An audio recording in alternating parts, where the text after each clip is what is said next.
I'd also like to acknowledge that we're meeting on Gadigal land and pay my respects to Aboriginal elders past and present and any Aboriginal people that might be here today. And I'd like to thank Luke and his team for inviting me here to give the public health perspective on winter and flu. So that's the purpose of what I'm going to speak about today, just for about 20 minutes. Just to make sure we're talking about the same thing, go through the basics, the ABCs of flu. Look at what's been happening with flu in recent times, and then I'm going to step you through how to use our weekly flu reports, which I hope will help you in preparing and anticipating what winter activity to expect. And then just briefly at the end, I'll give you a bit of a flavour of some of the other prevention activities that we do in health protection. So the ABCs of flu are very simple. There's flu A, which is the one we worry about probably the most, and it has 16 subtypes, and that's the one where we name H1N1 or H3N2, and it's about these proteins that are on the surface of the flu virus, the hemagglutinin and the neuraminidase. And so by testing those, we can classify whatever type of flu A is circulating into some variation of those H and N letters. And as I said, flu A is the one we worry the most about because it is the one that can cause pandemics and often circulates in the highest level and causes most of our seasonal flu burden. Flu B also can cause epidemics, and it tends to cause more of a severity in the elderly. So we watch it carefully. It often peaks towards the end of the season and causes more morbidity in the elderly than it does in other people. And there is also an influenza C strains, which we don't hear much about, and that's because it doesn't cause the severity of illness that flu A and B do, and it tends not to spread as readily person to person, so just causing sporadic cases. And I guess the other thing that I haven't got up here is a term we use with flu, which is ILI, or influenza-like illness, and I'll be using that a little bit later.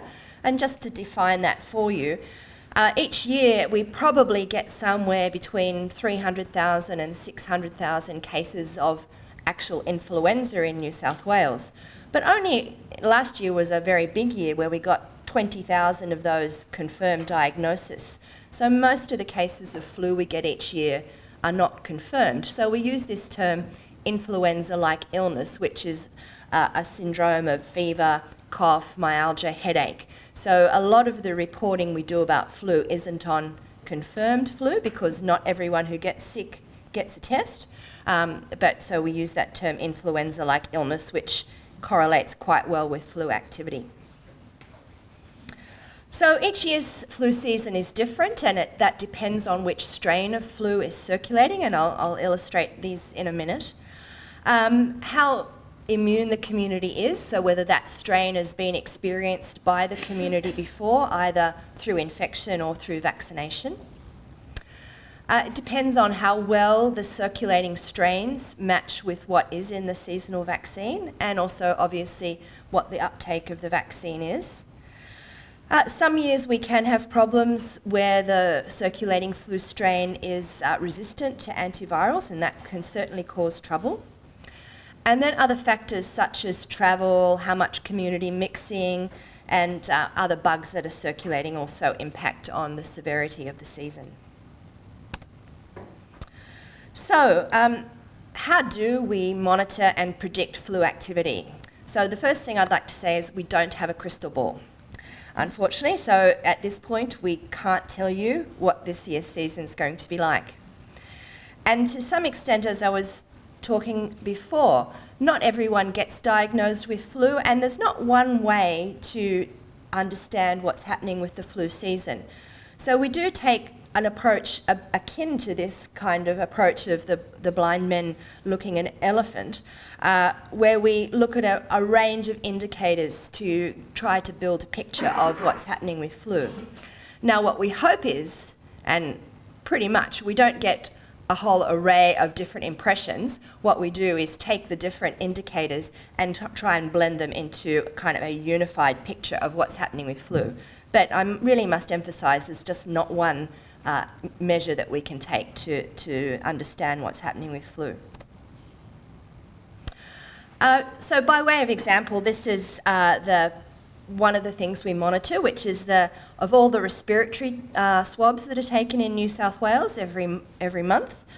We get that data from the laboratory, and we find out what percentage of them are positive for flu A, which is the graph in red, and flu B, which is the graph in blue. And this is from 2009 up to the end of 2014. So you'll note a number of things that happen here. Each year we get peaks during winter, and the flu activity drops off and then increases. And the flu A is far more prevalent, as I said, compared to the blue flu B. And flu B tends to come later in the season. So what distinguishes these seasons? So before the pandemic in 2009, we had a strain of influenza that was resistant to antivirals. We were getting quite concerned at that stage. A growing number of cases of flu, Tamiflu wasn't effective. Then the pandemic came along, and that was also, both of these strains were H1N1, but the new pandemic strain was completely sensitive to Tamiflu, and it competed that old strain, which disappeared. So we don't have any resistance anymore to antivirals, which is very good. After the pandemic, so H1N1 continued to circulate in the following 2 seasons, and you'll see that the numbers of positive cases are far fewer in those seasons. And that's this thing, because in 2009 so many people had been infected and so many people had got vaccinated, the following 2 seasons were relatively mild. Then in 2012, H1N1 pandemic strain was overtaken by a new strain, H3N2. And so most of the activity in that year was this new pandemic strain, not pandemic strain, new strain, H3N2. And that's when the H1N strain, the elderly tend to be have some underlying immunity to it, thought to kind of carry on from the 1918 pandemic, which was also an H1N1, so that the elderly have some residual immunity to H1N1. So when we have a H1N1 season, so these seasons, we don't see as much illness in the elderly, more in young people. When we had H3N2, we get a lot more illness in the elderly. 2013, H1N1 came back again, so we had again a fairly mild season. But then in 2014, and you can see this is comparable to the pandemic year, so last year, again the H3N2 came into play. And you'll note that on Luke's slides, 2012, well, to my eye, 2012 and 2014 were quite bad years as far as impact on some of those hospital performance indicators. And so the year when we had this strain that affected the elderly were the years that put the most stress on the health system. So that's one way to look at that impact. Another way to look at it is this index of mortality. And this is looking at either mortality from pneumonia or influenza. So that's the line that zigzags up and down. That's reported deaths. And there's a line here that looks at how that averages that out over time. And so that's our seasonal baseline. And as you can see, it obviously peaks every year in winter. And then we have an upper line that shows us when there's an epidemic threshold, so something to worry about. So these graphs are from 2004 to 2009, and you'll see in 2009, even though there was really high flu activity with the pandemic, we didn't see much of an impact on mortality. So those of you who were in the system then, we know we had young women on ECMO, young people on ECMO, children affected. So there was some severe disease from the pandemic strain, but it didn't impact on overall mortality because the elderly were largely spared at that period. Moving this graph into the future, further into the future, so from 2010 to 2014, so in 2012 and 2014 winters, that mortality line goes way above that epidemic threshold for quite an extended period of time. So even though the flu activity in 2014, the virus isolations were similar to 2009, there was a very significant impact on mortality that year, and that's because it was a strain that affected the elderly.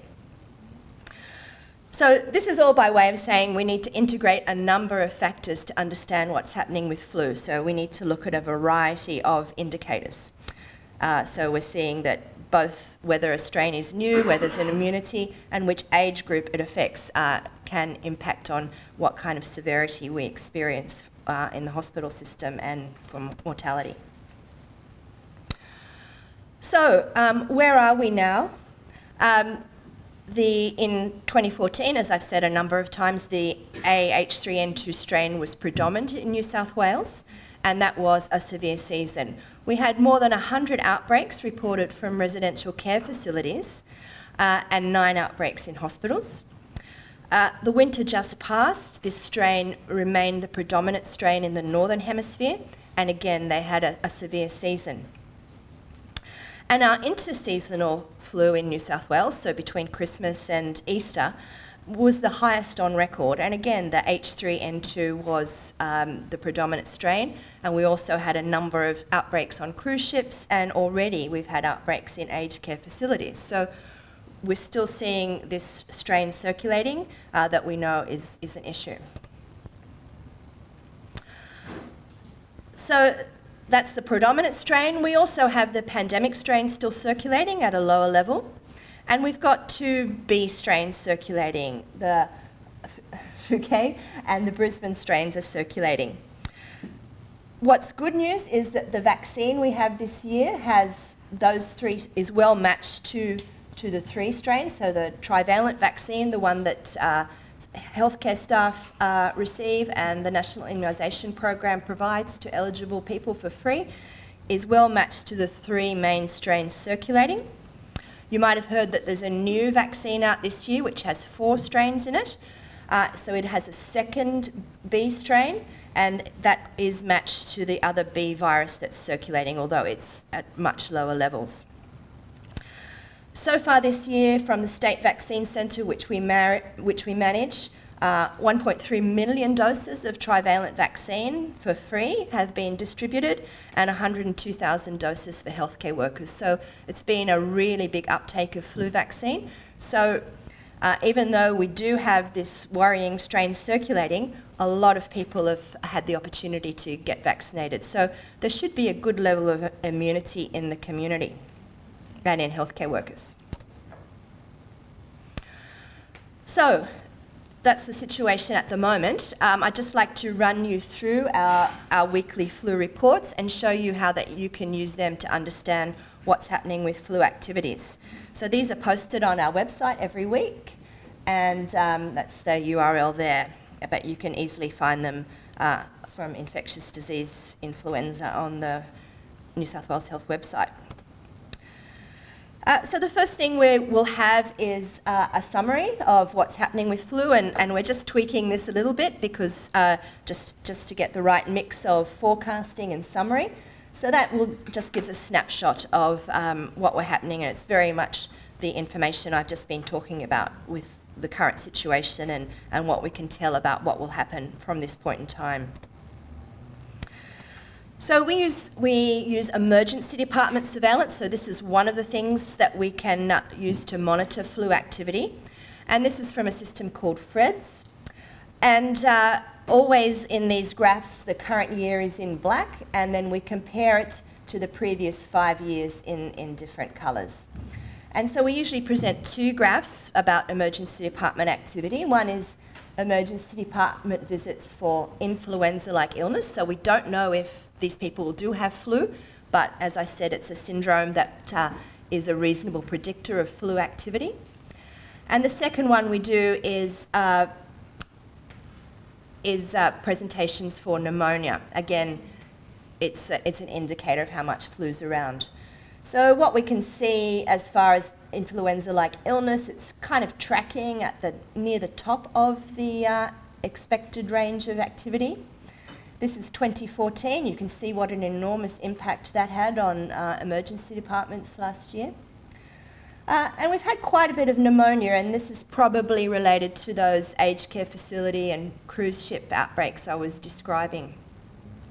And again, 2014 and 2012 were really big years for presentations for pneumonia.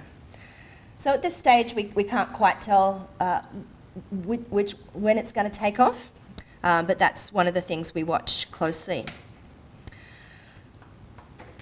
Sorry, just going back to those other graphs, that's for the state of New South Wales. We have those for each hospital and for each local health district. We can't put them all in this report, but if you get in touch with your local public health unit, they can tailor local reports about activity in each of your hospitals and your local health district. We do a summary of ambulance and other activity, and here we do highlight any notable increased activity. For example, here we're saying respiratory illness and fever presentations are higher in southwestern Sydney, western Sydney, Sydney, northern Sydney and southeastern Sydney. So we do try to make some localised information in that table. So that's overall ED usage, and then we have another similar graph of ED presentations, but this is one of people who presented with influenza-like illness or pneumonia and get admitted to critical care. So this is how much severe disease is around, and again 2014 was a real peak here, and this year that's kind of not really showing any particular direction. When this black line starts to head up, that's when we know we're really hitting the severe flu season. And there's another indicator of severity, which is from just a few hospitals, 3 hospitals in New South Wales, where there is confirmed influenza. So here we're not sure what's causing all this activity. It might be flu, it might be something else. Here's confirmed influenza admitted to critical care, intensive care units. And so there's just relatively few cases so far this year. The next section is looking at how much flu is circulating in the community, and I mentioned before we get results from all the private and public labs of respiratory swabs and how many are positive for flu. So, and that's those blue and red graphs I showed before. So at the moment, the main virus that's circulating is rhinovirus and RSV, so we're seeing quite a bit of bronchiolitis, and the percentage of positive flu isolates are relatively low. So this tells us that most of the respiratory disease that's circulating isn't flu at the moment. And we use a graph to represent that, so how much flu A and B and what percentage of isolates are flu. So once this starts to kick off again this way, that's when we know the flu season started. And it's summarised in this graph which I showed you before. We do look at these flu notifications. There's a table in there by local health district, so we can see which local health districts have confirmed flu in the greatest numbers. So in this week we're showing here, most of the flu was in northern Sydney in the previous week, and in the previous month northern Sydney and southeast Sydney had the highest numbers of isolates and also the highest population rates. So this, getting a positive flu diagnosis depends on a number of things. It depends on someone going to a doctor, the doctor taking a swab, and then the swab getting to the laboratory and testing positive for flu. So things like access to GPs, health-seeking behaviours can influence whether or not a local health district is showing up high numbers in this table. We also report on the number of outbreaks in institutions, which can be aged care facilities, schools, hospitals, camps, military facilities, whatever. So, as I said before, 2014 was an enormous year with overall 120 outbreaks in institutions. You can see very, very few in those years where we had H1N1 predominant. The H3N2 years are bigger. So yeah, we probably will see quite a lot of outbreaks in institutions this year, because even though there's really good uptake of flu vaccine by the elderly, it's not that effective in preventing outbreaks. And we also have graphs in here on community surveillance. So this is from Sentinel General Practices. It's a system that pulls out, again, the syndromic surveillance from the back of GP computers, and shows, again, the current seasonal activity in black and other years in other colours. So again, a really big season, 2014, was noted by general practice. And the other community surveillance that we put in the report is Flu Tracker, which is community-based. It's something that anyone can sign up to, and you report in every week whether or not you've had a cough or a fever. And so that's monitoring flu activity across the state. And again, at the moment, it's a bit hard to tell where we are with the 2014 season.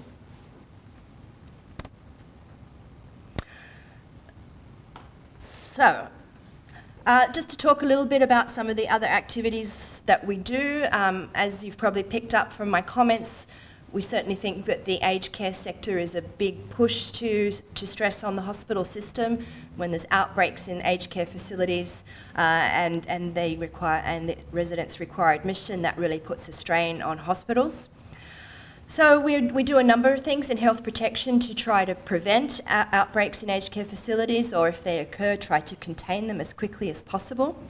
So we've been having briefings with the regulators of the system, so it's the Commonwealth, Department of Social Security, but also meeting with the corporate owners of aged care facilities, Bupa and Anglicare and so forth, to try and improve practice in aged care facilities and have as much prevention as possible. So that's obviously promoting vaccination, particularly for the staff, but also the residents, while vaccination doesn't prevent flu in the elderly, it is good at preventing hospitalisation and death. We try to make sure they're implementing national control guidelines. We have a case of Tamiflu from the state stockpile, which we can deliver to aged care facilities to help local public health units try to control outbreaks when they occur. And we are also developing posters and this brochure, for example, to try and promote vaccination amongst aged care facility staff. As usual in hospitals, we also promoting vaccination, and that's a really crucial thing to do. And as I said, 102,000 doses are already distributed, so it looks like the uptake is pretty good across the health system. Encouraging the use of rapid diagnostics and isolating or cohorting patients with influenza-like illness to try and prevent hospital outbreaks, because that's a dreadful way to tie up your beds if you have your own outbreaks occurring in your wards. Try to encourage communication with aged care facilities so that there isn't the bed block occurring, and with encouraging aged care facilities to understand how they can take patients back once they've been admitted, even if they have an outbreak. And encouraging notifications to the public health unit who can help to manage these issues between hospitals and aged care facilities.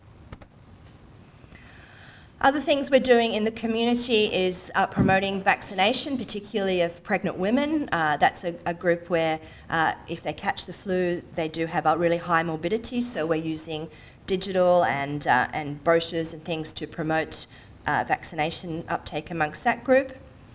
And we're also having a social media campaign to promote respiratory hygiene for young people. So aiming at the 16 to 25-year-olds to teach them about basic hygiene, washing their hands, not sharing their germs with others, and not soldiering on, so that if they are sick, they understand that they should be staying at home, not spreading their flu around the community. So in summary, at the moment I can't tell you when the flu season will start and how severe it will be, as it's many factors that contribute to that.